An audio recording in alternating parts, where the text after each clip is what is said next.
Hi, I'm Nikki. And I'm Megan. Welcome to the Grimdark Diaries.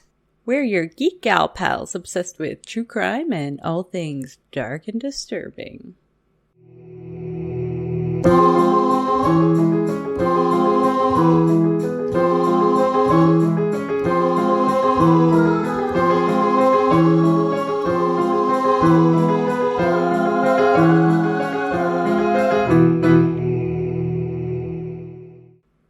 Hello, everybody. Welcome back.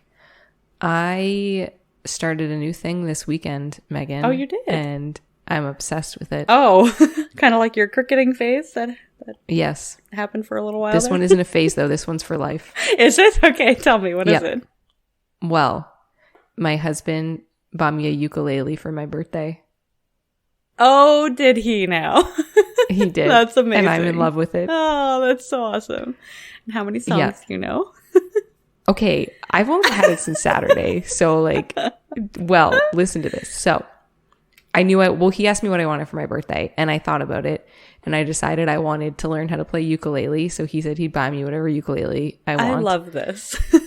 Right? Yeah. And then I was really busy in May. So then, because my birthday was May 6th, and so I was busy, and we couldn't get to the music store, and I'd asked my brother for some advice because he's a crazy good musician and he can play all the instruments and he knows everything about instruments. Hence our theme song by your brother, who we love very much. He's the greatest. Yeah. Yes. So he had given me some pointers of what to ask for and what to look for. So then I went in the music store on Saturday and I just went up to a guy and I was like, I want to buy a ukulele. Can you help me? So he was like, okay.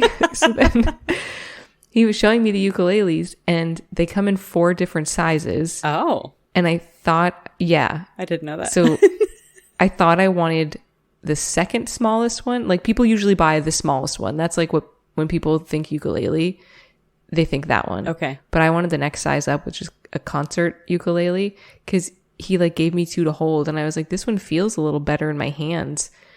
But they didn't really have a good selection. And there was one on their website covered in glitter. And I was like, what about this one? Do you have this one? And he was like, we can order it, but it'll take 4 weeks and it's really expensive. And he was like, I don't think you should buy this. Really? Yeah, because he was like, I would really recommend getting something a little cheaper until you know that you can actually play. I mean, that's fair. But you didn't take his advice, did you? Oh, I did. Oh, you did? I did. Oh, okay. Yes, but then I kind of offended him a little by accident because I was like, okay.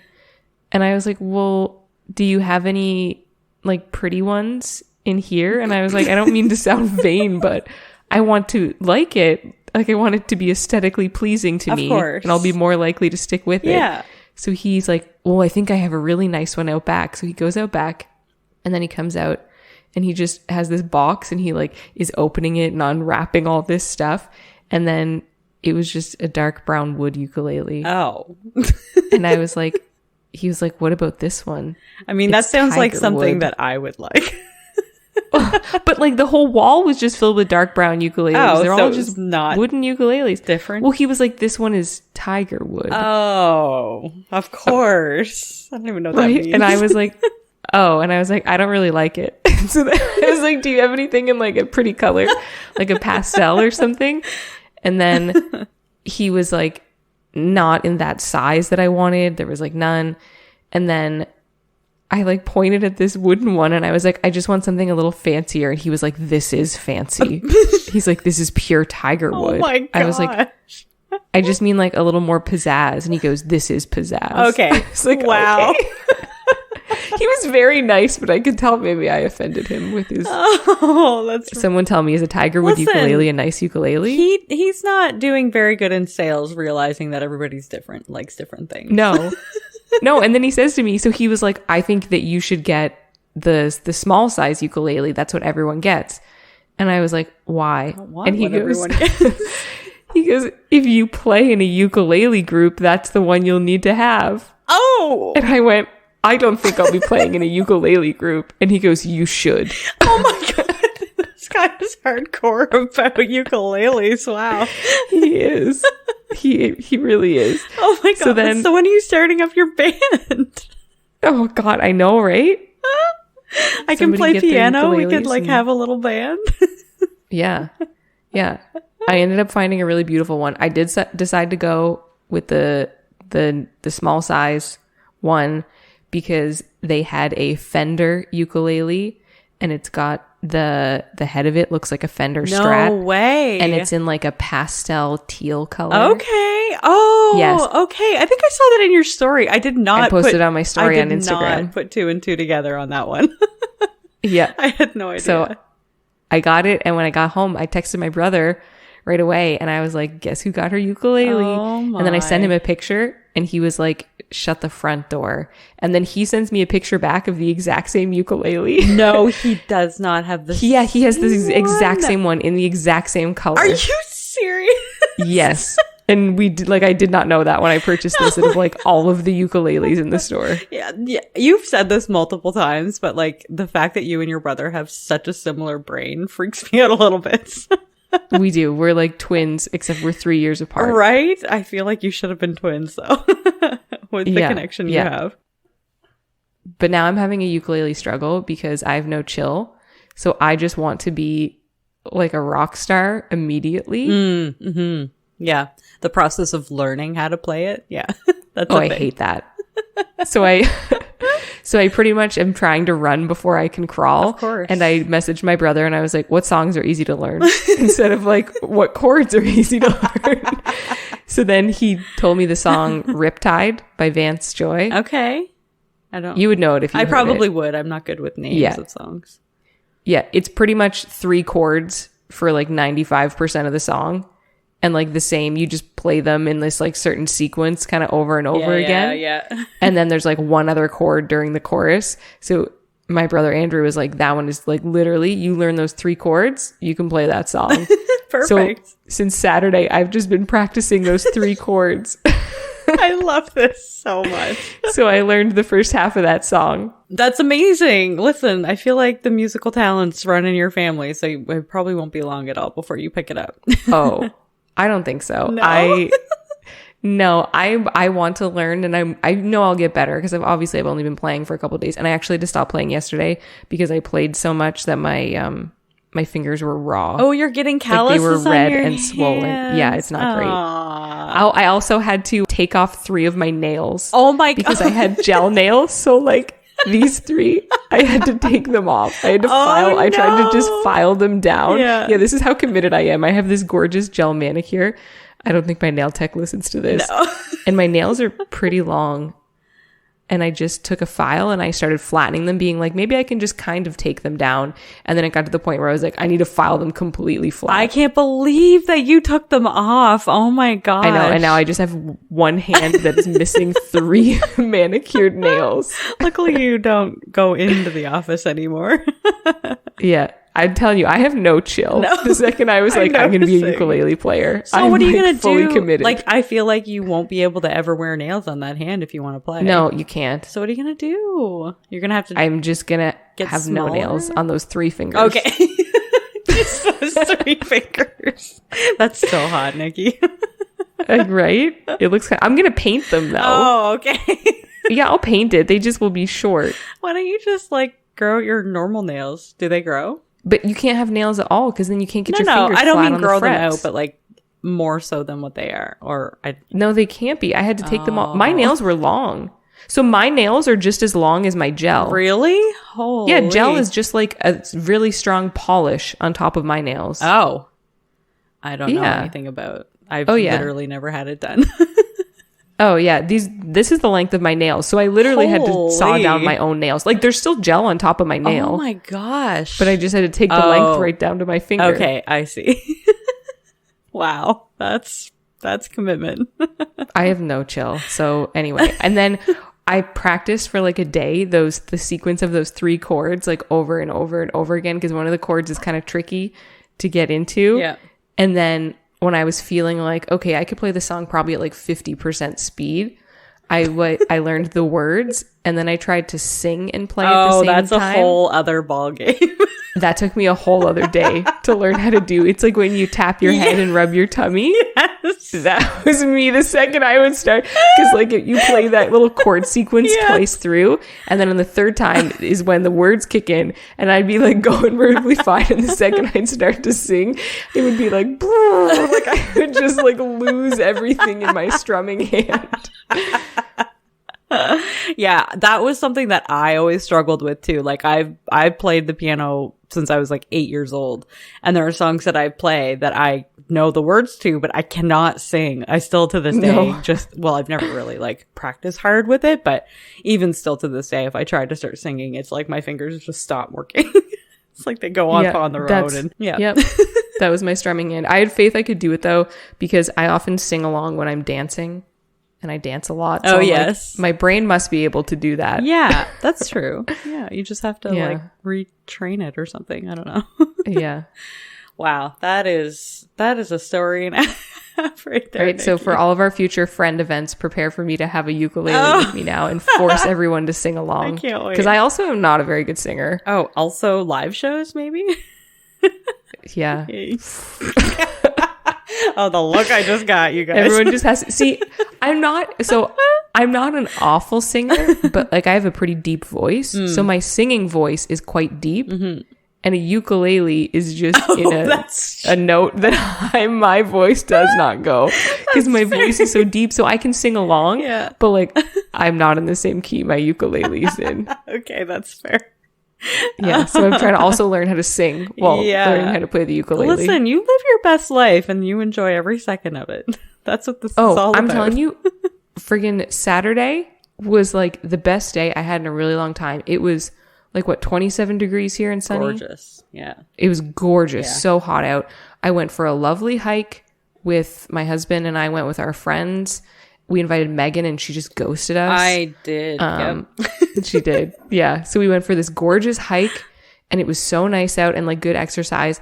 And then I just came home and I went in my backyard in my bare feet and I just played my ukulele for like an hour. And there was just little bugs and like birds and like a squirrel in the tree. I feel like you need one of those really like light, flowy white dresses and a flower crown with your ukulele in your backyard, bare feet. Every day of my life, I slowly become closer to just wanting to be like a witch that lives in the woods and leaving this mortal world. So I am one step closer now with my ukulele. Oh my God, I love this. Oh, that's amazing. I definitely can't wait to hear you play your first song, even if you don't sing. Even if you do sing, it'll be fine. I'll sing, just okay. Just don't judge it. I won't record you either, I promise. Please don't. Truth be told, I'll probably record myself before I do it in front of anybody else and listen to it. And if it's that bad, I'll be like, so all of my songs don't have words. Everyone else sing along, please. Oh my God, you can have sing-alongs around the campfire with your ukulele. Yes, I can. The only ukulele song that I can think of right now is that one, Somewhere Over the Rainbow. Did you hear that version? Yep, that's on my list of things to learn. I love that. If you play that, that would be amazing. I would sing that song. Okay, that's on my list. Okay, perfect. Right now I have 4 songs on my list that I want to learn. Okay, that one's on there. Mm-hmm. That's a good list you got going there. Yeah, really, I just need to learn some chords first. To be fair, I did look up all the chords before anyone ats me. I did look them all up. Well, like the major chords. Yeah. I don't... How many strings are there? 4? Yeah. Yeah. I can't remember. I did learn ukulele when I was in grade 1, but I remember nothing. It was just like that 1 year in school. You should get one and join my band. Oh my gosh, could you imagine? They had really cute ones. Oh, that's good. I don't know if that's my thing. I got a guitar. Say you wanted to play an instrument. You got a guitar. I have a guitar and I have a piano. Okay, so then you have to bring your guitar and the guitar and ukulele. Do they go together? I don't know. But we can try. We're gonna interestingly try guitar and ukulele together and play some fun songs and see what we can come up with. We may or may not post some things in the future. I'm telling you, learn that Riptide song by Vance Joy. 3 chords. All you need is 3 chords. 3 chords for the ukulele. Is it the same for a guitar? Must be. I mean, yeah, because it's just the same sequence over and over again. Fair. I probably already know the chords. I know quite a few chords. I've been learning. I've like been learning for the last year, but I'm teaching myself, so it's a very How many songs do you know? Process. I know one song.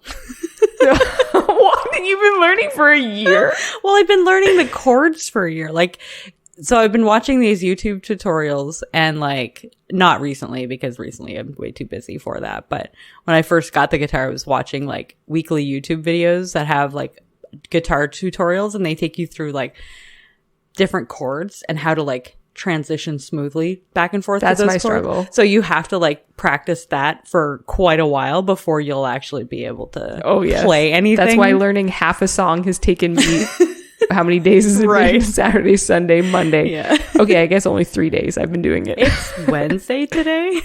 Yeah, but I had to take a break on Tuesday because my fingers were raw. Right. So Saturday, Sunday, Monday, I learned half a song, and it's because the first chord is easy. It's just one finger. But then the second chord is like a 3-finger triangle situation, which is hard. And then the third chord is just one finger. So like I just need a second to like slow down to that second chord. So I'm working on it. Oh God, I love this. Okay. Update us next week and let us know how it's going. Yeah, I will. Okay. I'll post, when we post the pictures for this story, we'll put a picture of my beautiful new ukulele in there. I thought you were going to say your nails. I mean, you can see them. They're not beautiful. They look really ratchet right now.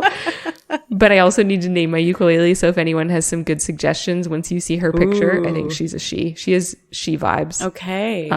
Then you can comment on it and let me know what I should name my ukulele. Yes. Please help me. Yes, please. In the comments, write down what you think. Mm-hmm. We will post on Instagram, Facebook, and Twitter. So let us know what you think. We don't put the pictures on. We don't put the pictures on there, but you can still comment. Oh, you can add us on there. You can still comment, and then you can just look at them on Instagram. And if I get a couple options, I'll make a poll, and then people can vote. Right. Yes, exactly. Oh, that would be good. Right? That would be really good. Yeah. So. Yeah. Well, this has been the 17-minute story of how I'm slowly becoming a witch, and I'm going to leave to go live in the woods with the fae and just play my ukulele and dance around in my bare feet in the grass. So that's where I'm at the ripe old age of 34. Ready to ascend. Yeah, I'm done with this world. That's fair. I don't blame you. It's too stressful. I don't like working a corporate financial job. I just want to live in the woods. Mm-hmm. That's way too real for where we're at right now. I'm talking about the real jobs. Okay, well, how about we dive into some true crime? Please. Dun, dun, dun. Okay, my category last week, do you remember what it was? Mean Girls. Yes, it was. All right, we're going to talk about some pretty mean girls in the story today. Surprise! So we're going to start off by chatting about a girl whose name is Stacey Mitchell.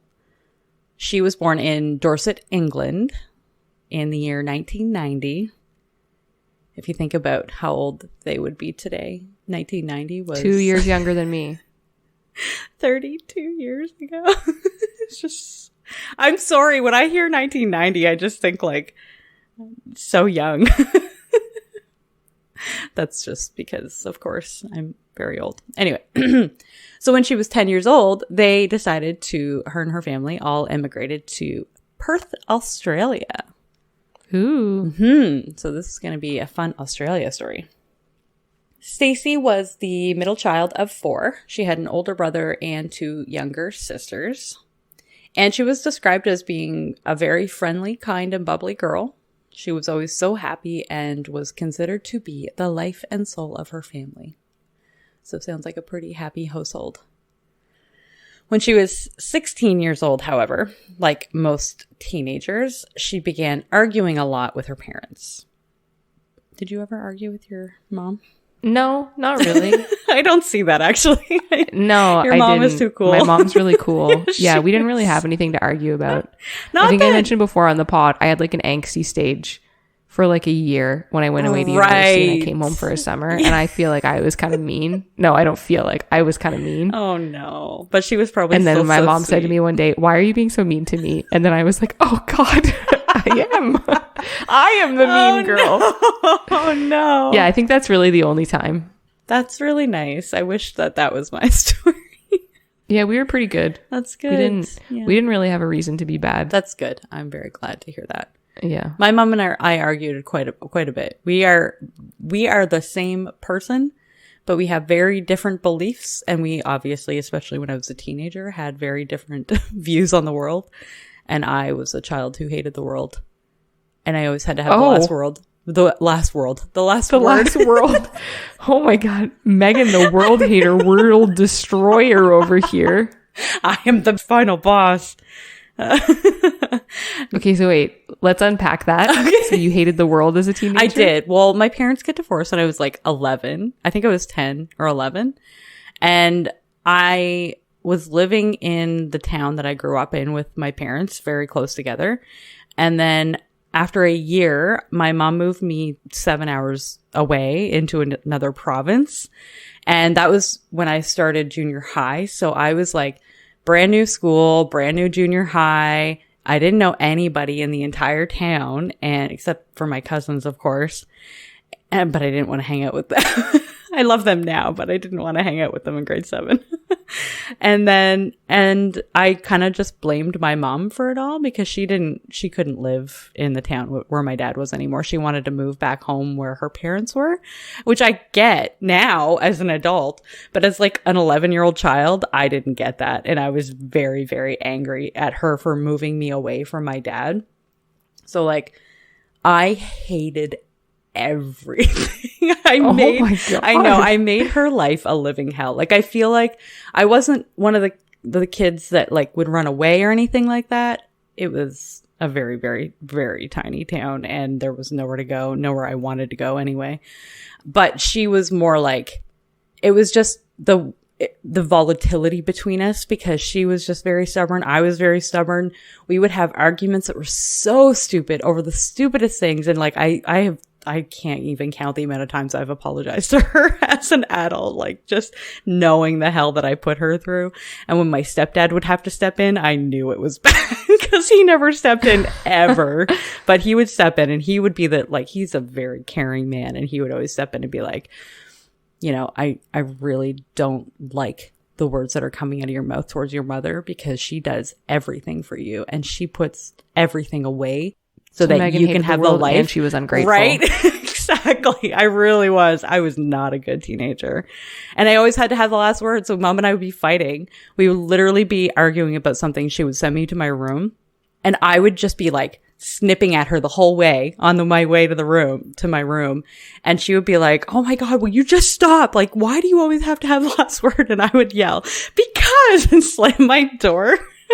Oh my goodness. Because I was just so angry at everything. And then of course I would like turn my Backstreet Boys on like full blast and just ignore the world.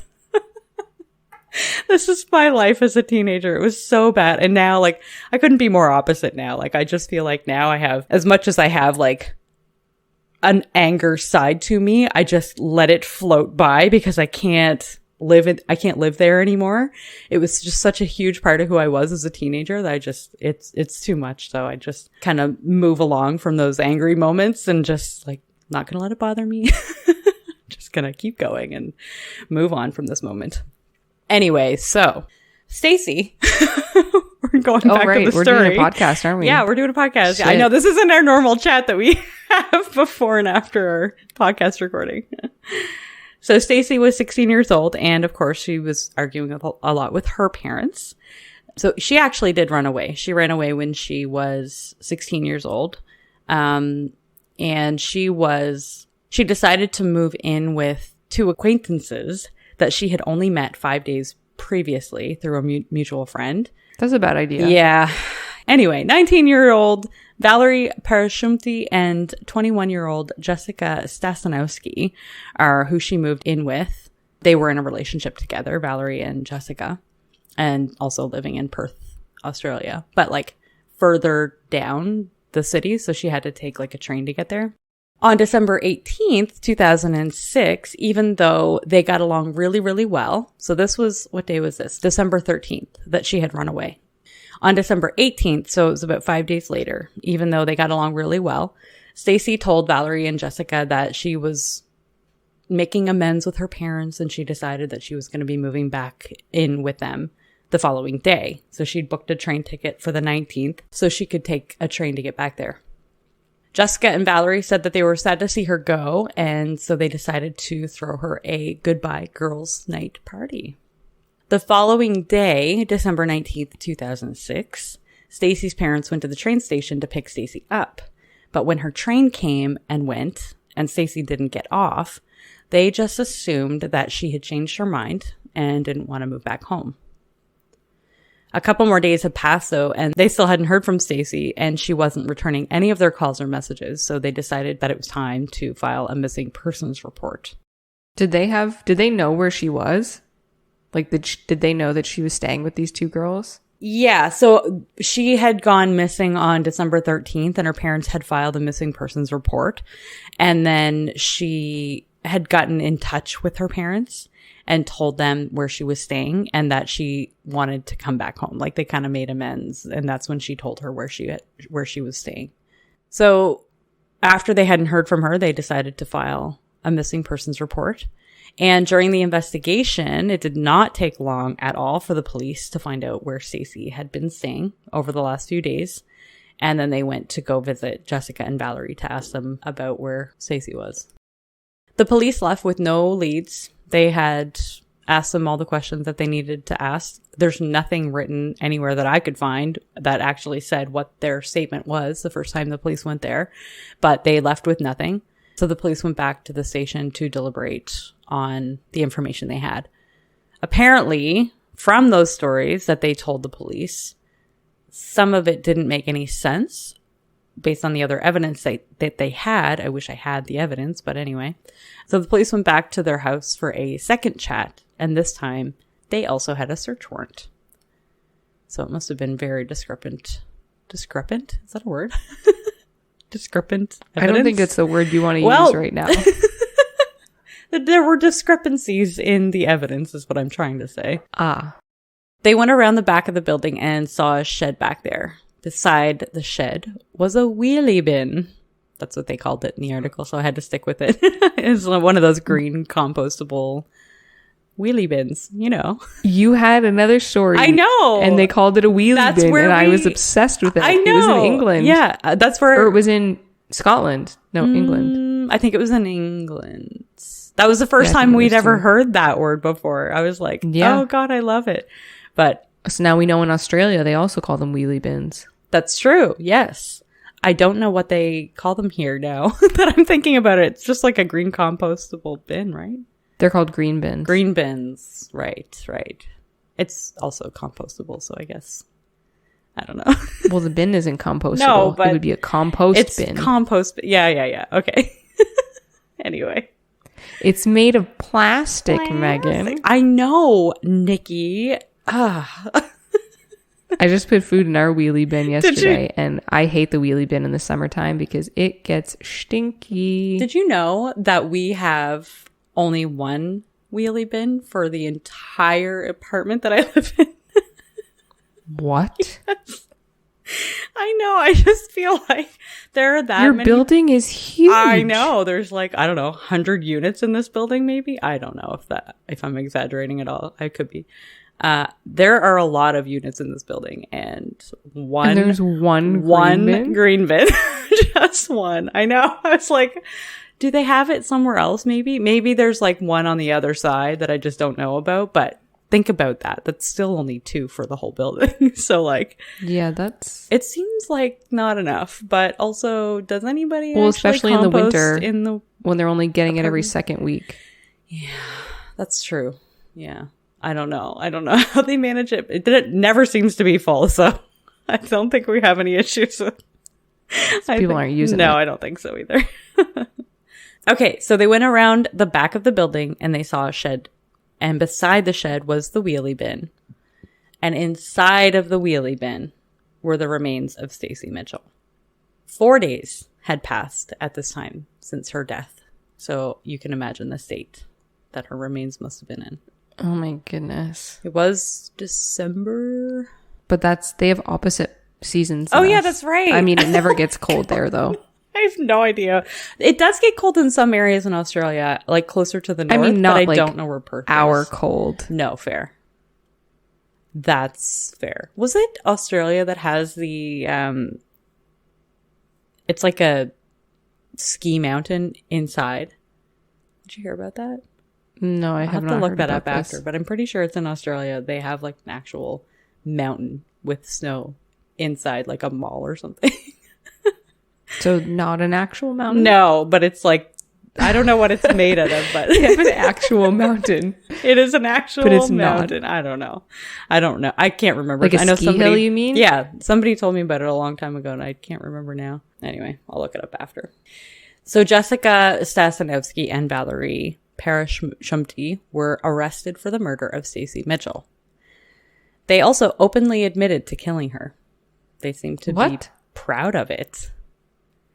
A little backstory on Jessica. So we're going to do some backstories on these two girls.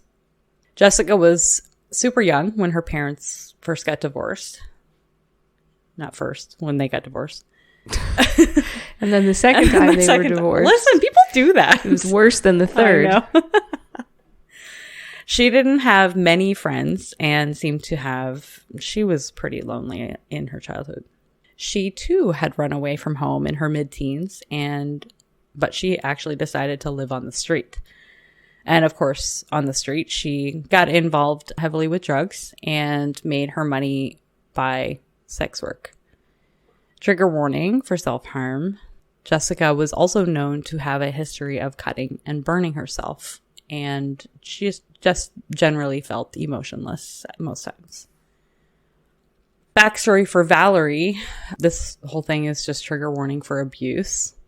From 3 to 16 years old, she was physically abused by her father. She was also a protector for her 3 younger siblings. At one point, her father went to prison for beating their mother. And her parents finally got divorced in 2004. And that's when things took a turn for Valerie. Valerie got involved deeply into the vampire subculture since she was 10 years old. And she admitted that she enjoyed drinking human blood. And then when she met Jessica, it just... That's not hygienic. Went downhill from there. It's really not.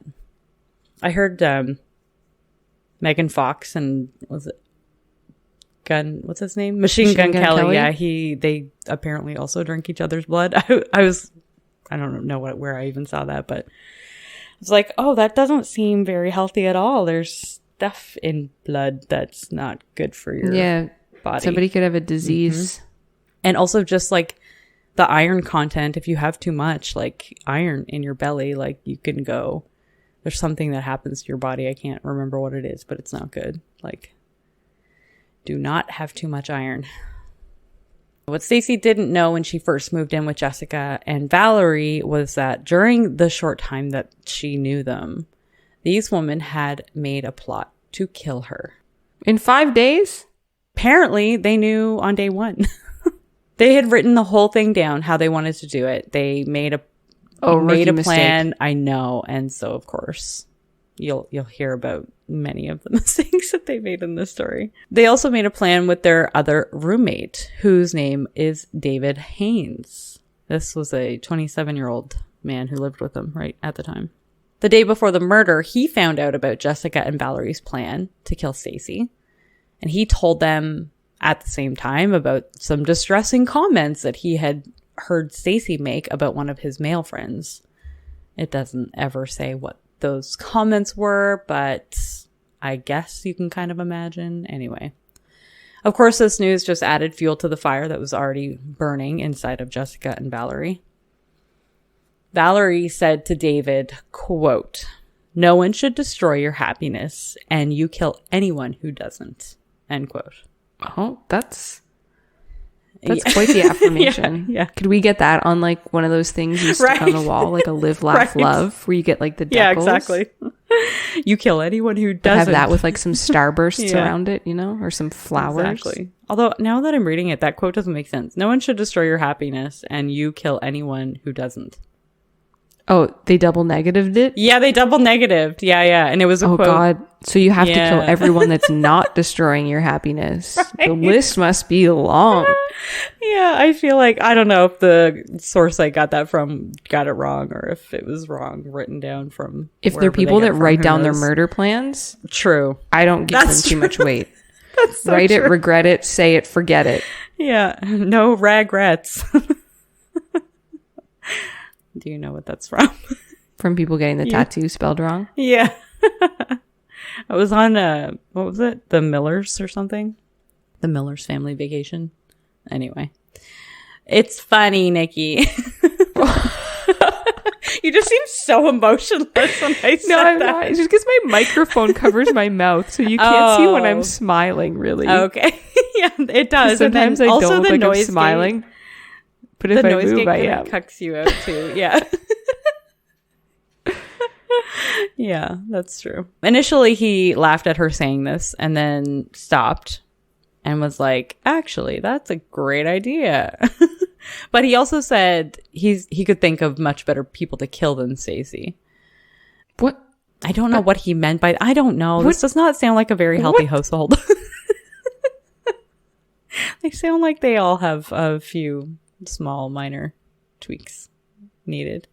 Anyway, so Jessica and Valerie said that they knew after knowing Stacey for only one day that she, quote unquote, had to go. They found Stacey to be annoying, but the main reason for the murder was actually due to jealousy. So Jessica, apparently Stacey used to run around the house just in her skivvies. I don't know, her inner underwear. Did you say her inner underwear? No, in her underwear. Oh, I thought you said in her inner underwear. No, I just stumbled on my inner underwear and what are the outer underwear? You know, like Superman wears his underwear on the outside of the pants. Oh, so those are outer underwear. Yeah, that's an outer underwear. That's right. Mm. I just stumbled over my words, so I had to repeat. So Jessica, who was obviously watching this, saw Stacey's behavior as being flirtatious towards Valerie, when in reality, Stacey was probably just trying to be friends with them and fit in. Jessica brought up her jealous feelings to Valerie, and instead of saying like, okay, let's just kick Stacey out, she's causing problems, blah, blah, blah, they decided to prove their love by killing her. That's not how that works. No, apparently it does. Maybe not. Put that on your dating profile. Right? Oh, God. Later that same day, David walked in on Jessica grinding up glass in her kitchen and was like, what the hell are you doing? She just flat out and told him that she was planning to put the glass in Stacey's drink to cause her an agonizing death. Like, what? Don't you think that she would feel that? I don't know. I don't know how I guess if you grind up glass into like dust. I don't know. Then does that really do anything? I don't know. Maybe. I don't know. I don't think dust would do anything. I don't know how. Glass like dust. How could you possibly grind up glass and get them to drink it and expect them not to notice? Maybe she was putting it in a smoothie that had chunky fruit. Maybe, but the plan was to drink alcohol, like whiskey. Okay, wait. And stuff. No, wait. I got it. Okay. Maybe they watched Stacey and they figured out that she's like an ice cube swallower when she drinks her drinks. God. So then maybe she was grinding up glass to look, she was shaping it like that glass blower program, the competition show. Wow. Yeah. So maybe she was going all fancy schmancy like that to make pieces of glass look like ice so that she would put them in Stacey's drink. And then she knew that Stacey was a ice cube swallower. To be known That's as the an best ice cube swallower. Yeah. But I feel like if you have ice, you chew it. I don't know. I chew ice. That's why I specifically said ice cube swallower, because you would absolutely chew it. True, fair. And then you'd realize it's glass and then you'd spit it out. Yeah, that's right. Oh my God. Oh, the planning that we're coming up with for this is just wild. So David warned her that an agonizing death that she wanted to have, Stacey have, was likely going to be loud and might alert the neighbors, and probably wasn't a smart idea. David seems to be the smarter of the three here. So Jessica and Valerie had tried to get David involved in the murder plan. He said no, he didn't want to be involved. So he also didn't try to tip off the police either. So is he really any better off? No, then he's an accessory. Right? Exactly. On that fateful day, December 18th, 2006, David went into his room and locked the door and turned up his music. Maybe it was Backstreet Boys. I don't know. What year was this? 2006? Yeah, could have been. It definitely could have been Backstreet Boys. Only because I said Backstreet Boys earlier, because that's what I did when I was a kid. When you were covering up murders? When I was covering up, no, me smashing things in my room. Oh. When I was a teenager. I don't have that kind of anger anymore. Okay. Stacey, Jessica, and Valerie were all drinking alcohol together. And then that's when Jessica and Valerie gave Stacey a sleeping tablet called Still Knox. I've never heard of this one, but maybe it's something just in Australia.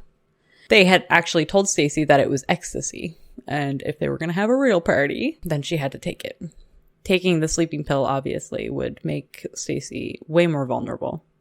Valerie all of a sudden got up with a concrete paving slab in her hands and began bludgeoning Stacey over the head with it. She hit her so hard and so often that the slab actually broke. Oh my, did they just have a concrete slab in the house? Like, did Stacey not notice? Well, they planned it out, Nikki. They had it. I don't know. But I feel like I would know. If I walked in the house and there was a concrete slab, I'd be like, yo. What's up with that? They could have been hiding it in a cupboard. I don't know. I guess. I don't know how big it was. I have no idea. So at this time, David heard one of the women yell, "Now, now, now," and heard Stacey crying for help. Instead of helping her, though, he decided to get up and go for a walk. He didn't want to hear it. Then Jessica joined the assault by taking off her dog chain belt and started strangling Stacey. The assault continued for 45 minutes. Oh my goodness. That is how long it took for Stacey to die. After the two murderers were done, they took their phone and started recording the brutality of the murder scene. They also celebrated what they had just done by standing over Stacey's body and kissed for the camera. Are you kidding me? No. What is wrong with these two ladies? I know. It's wild. There is definitely something definitely not right with these two ladies, for sure. I don't understand how people's brains work. No, me either. That could do something like that and then afterwards celebrate clearly feel no remorse whatsoever. Exactly.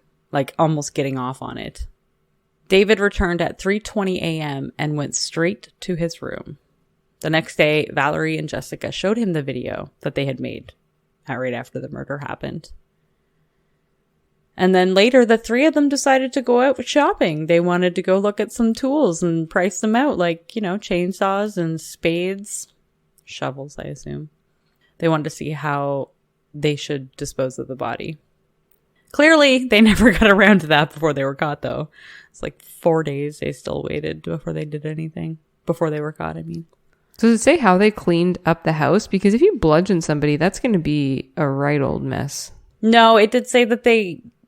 So he had called... David had called the house around midnight and he wanted to come back home. And they were like, well, it's done, but we have to... Like, it is messy in here, so we have to clean up. And it's not going to be clean for, like, a while. So, like, you better stay out so you don't, like... I don't know, track anything in the house. I don't know. And then he walked around. That's why he didn't get home till, what was it, 3:20 in the morning? 3:30, you said, yeah. Yeah, 3:20 a.m. And when he got home, he said that it still looked a bit messy. Like, he could still tell that there was like a, you know, what do you call it? Tussle? Like a tussle would still happen. A tussle? I don't know. How old are you? I don't know. I feel like that's something somebody's grandparents would say. They had a tussle. It's the first word that came to my head. A struggle? Know. Yeah, they had a They struggle. had a row? That's right. That's better. A brawl. An all-out brawl. Anyway, he said it was just messy and that he's just kind of ignored it and went to his bedroom. Jessica, Valerie, and David all pleaded guilty to the murder. David for being an accessory. During the court proceedings, Jessica and Valerie showed that they were truly not remorseful for what they did. Both of them were smirking and laughing the entire time hearing all the details of their heinous crime. Because of this, the judge ordered them to stay in remand for 1 year while they waited for their sentencing. During their remand, a prisoner named Rochelle Van Ross was placed in a cell. They were at the Bandia prison, and she was placed in a cell with Valerie. She gave a statement to the courts alleging that Valerie had told her in prison, quote, Jess kept saying it was so hot that they had to have a pash, which I had to look up because I'm like, what's a pash? It means passionate kiss in Australia, apparently. Oh, I like that. We're going to have a pash. Have a pash, yeah. It's cute when it's not used in this context, yeah. Yeah, not in that context. No. I just like the word. Right. So continuing the quote, she said they pashed over Stacey's face. She said Val was hitting her, Stacey, with the rock and she was choking her and they just pashed over her bloodied face. End quote. I'm like, oh my God, that's horrible. That's repulsive. That is repulsive. Horrific. Like gross.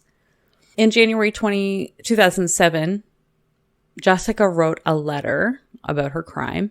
She said, quote, as soon as it started, I wasn't me. I have never felt that kind of lust for blood before. Something in me changed. The feel of her blood sprayed all over me was almost an romantic, animalistic lust. I don't know when or how. All I know is something in me felt in place. End quote. Like, what the? What? Where did she write this? She was just writing about her crime. Oh my God. That's a quick way to never get yourself ever released, you psycho. Right? Exactly. So, getting to their sentencing, David received 2 years in prison for being an accessory. And in March 2008, Valerie and Jessica were both sentenced to strict security life imprisonment with a minimum of 24 years to be served.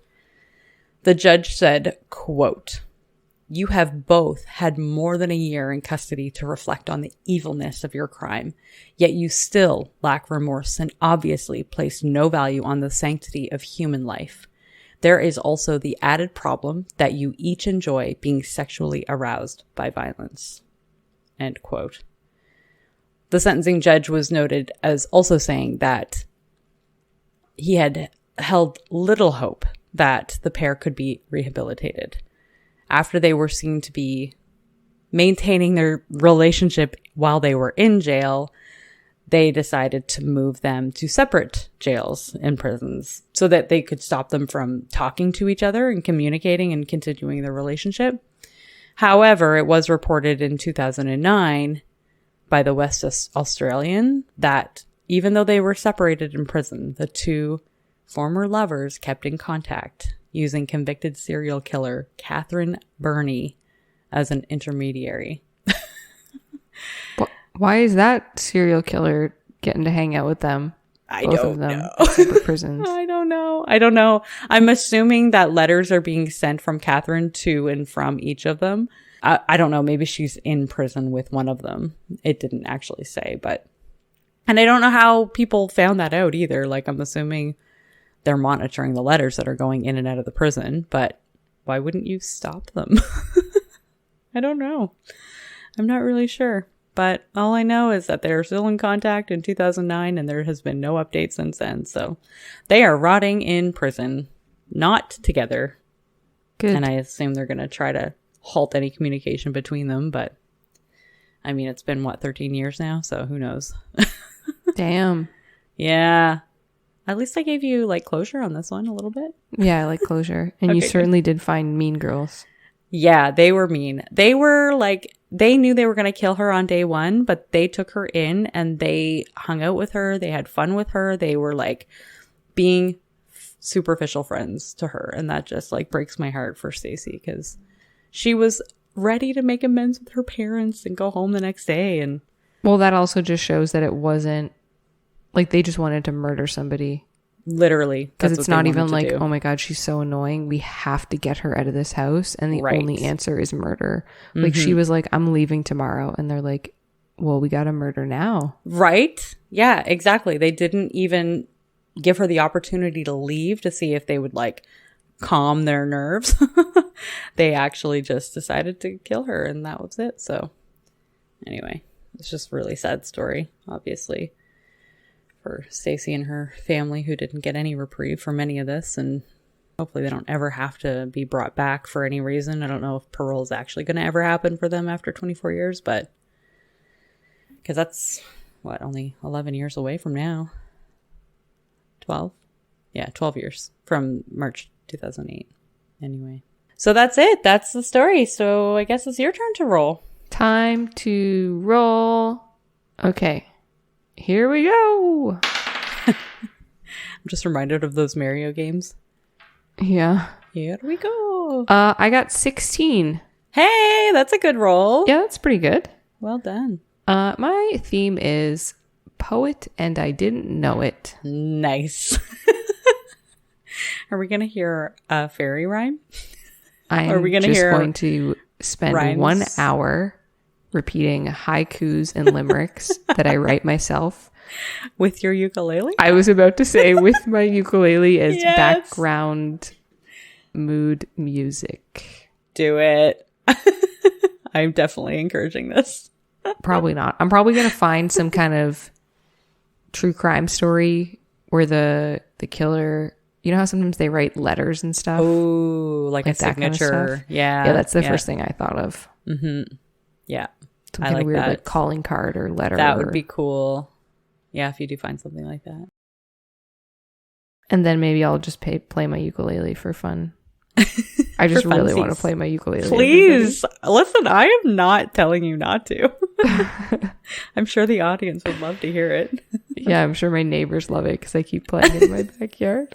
And they're just... Listen. My neighbors are all very angry and they're just always outside yelling at each other. And it does not make for a very calming... Oh, no. And my backyard is so lovely. And like, I just have all these trees and plants. And I just like to sit in the middle of it and enjoy all the birds. And then they're all just screaming at each other. You need higher fences. I need a new house that has literally nobody within like acres. Yeah, that can be your long-term goal. Hopefully someday the market will be better and you can find that home out. That's actually one of my goals too, to live out in the, not the middle of nowhere, but far enough away that I don't have neighbors right beside me. And no, I want trees on both sides of my house. Yeah, same. All the way. 3 sides. I would love trees on like 3 sides of my house. So then, same. Yeah, that's my goal. My goal is to sell the house I bought in like 7-ish years. And then buy my dream home. That's a great idea.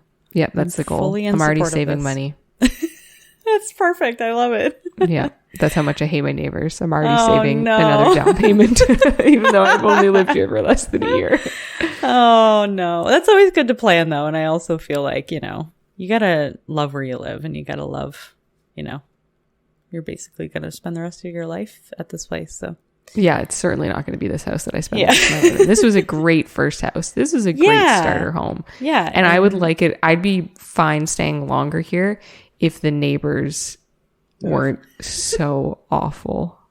But you don't get to like vet that when you view a house. No, that's so true. And you're very, very close to your neighbors. Like they're right on you, on your yard and on your backyard and stuff. Yes. I don't know. I feel like that's too close for me. I live in an apartment. I literally hear all sides. It is too close. Hear my neighbor pee next door. So it's that, yeah. Luckily, I don't hear my neighbors urinating, but funny story. When we were hiking on Sunday with our friends, we went on these gorgeous trails, and then we kept finding these like giant rocks, and then some of us would like climb up on top of them, and then there was this really big one that led up into like a really huge rock, and my husband, he was able to get on the biggest rock, and like I got on the second biggest one, but I couldn't make it up the other one. Yeah. So he like stands there in like this really like epic stance, and we can just see him like looking over the beautiful vista.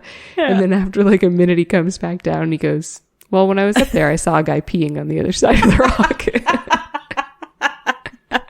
That's hilarious. Yeah, so some guy probably was like, "Oh, this will be perfect privacy because nobody will be on top of this giant rock." There's my husband just like standing over him, watching him.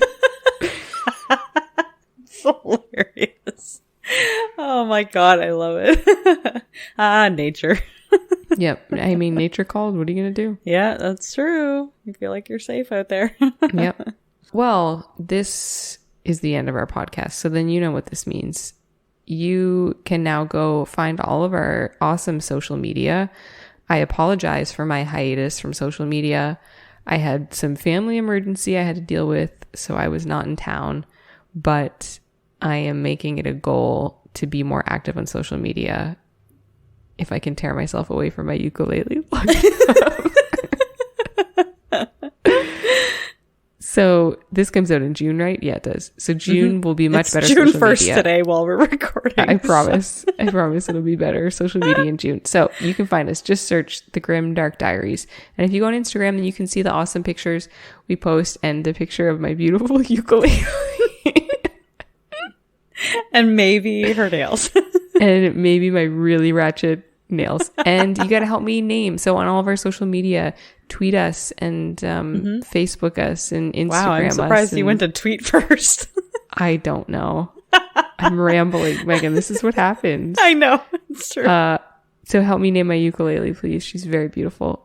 If you'd like to contact us and give me your suggestions for which ukulele songs I could play, or just send me like a tutorial of how I can learn to play, then you can email us, and we are thegrimdarkdiaries@gmail.com. And if you listen to us on Apple Podcasts, it would be really awesome if you could rate us and review us. Please don't complain about the fact that I've spoken about my ukulele like 100 times during this episode. Don't hold that against us. 17 minutes at the beginning of ukulele. Don't hold that against us. It's just this episode, I promise. Unless I really stick with it, and then you're here for the rest of our lives. The novelty is strong with this one. It is. Yeah. And if people comment nice things and give us a 5-star rating, and if they give us a 5-star rating on Spotify, then I will upload a video of me playing my ukulele. Yes. Or if that is something you don't want, then do that, or else I'll upload a video of me playing my ukulele. You need to @ us and let us know what you want. Yeah. Yep. And so let me know, and then also rate us, and then I'll do whatever the thing is that you want us to do. And make sure you tune in next week to see what I come up with for Poet and I Didn't Know It. And remember, a friend in the dark beats alone in the light.